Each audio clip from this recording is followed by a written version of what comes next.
दुनिया सोने के पीछे इतनी पागल क्यों है? सोने की कहानी 10,000 साल पुरानी है। तब से अब तक हम 2 लाख मीट्रिक टन सोना निकाल चुके हैं, जो 3 ओलंपिक स्विमिंग पूल्स के बराबर है। बट ये सोना बना कैसे और आया कहां से? जो गोल्ड हम यूज करते हैं, उसका फॉर्मेशन करोड़ों साल पहले डीप स्पेस में हुआ, जब न्यूट्रॉन स्टार्स और सुपरनोवा एक्सप्लोजन के बाद एस्ट्रॉइड्स बने। यही एस्ट्रॉइड्स जब अर्थ से टकराए तो हमें वो गोल्ड मिला जो आज हम यूज करते हैं। इंसानों ने देखा ये शाइनी है, इसमें रस्ट नहीं लगती और ये आसानी से किसी भी शेप में मोल्ड हो जाता है।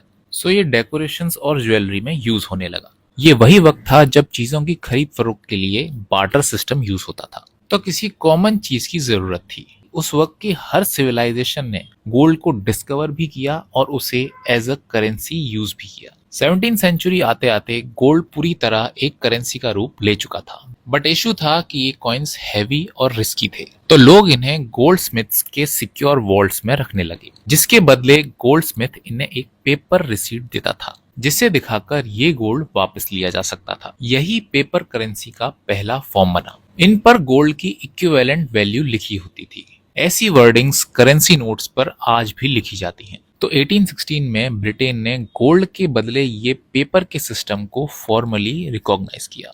ये सिस्टम यूएस तक भी स्प्रेड हुआ और फाइनली इसे कहा गया गोल्ड स्टैंडर्ड। फिर आया वर्ल्ड वॉर वन, जिसे फंड करने के लिए कंट्रीज ने बेहिसाब करेंसी नोट्स को प्रिंट करना शुरू किया और इससे ये गोल्ड स्टैंडर्ड गड़बड़ा गया। वॉर खत्म होने के बाद सरकारों ने वापस गोल्ड स्टैंडर्ड पर आने की कोशिश की, लेकिन ऐसा करते करते इकोनॉमी स्लो डाउन हुई और आया ग्रेट डिप्रेशन।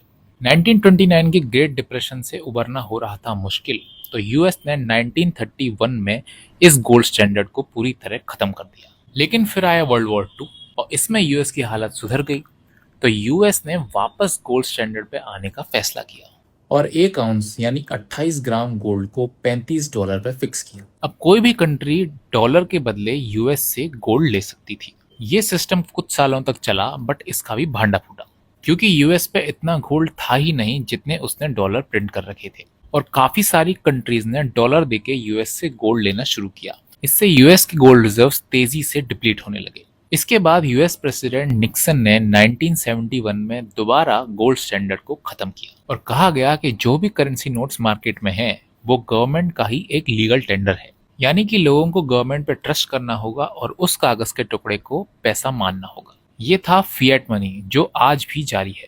क्योंकि ये पेपर करेंसी एक ट्रस्ट और बिलीफ पर चल रहा है, इसलिए ये रिस्की तो है, और अगर ये सिस्टम हिला तो नोट्स और बैंक बैलेंस का कोई मतलब नहीं रह जाएगा। इसीलिए कंट्रीज ढेर सारे गोल्ड रिजर्व्स अभी भी अपने पास रखती हैं।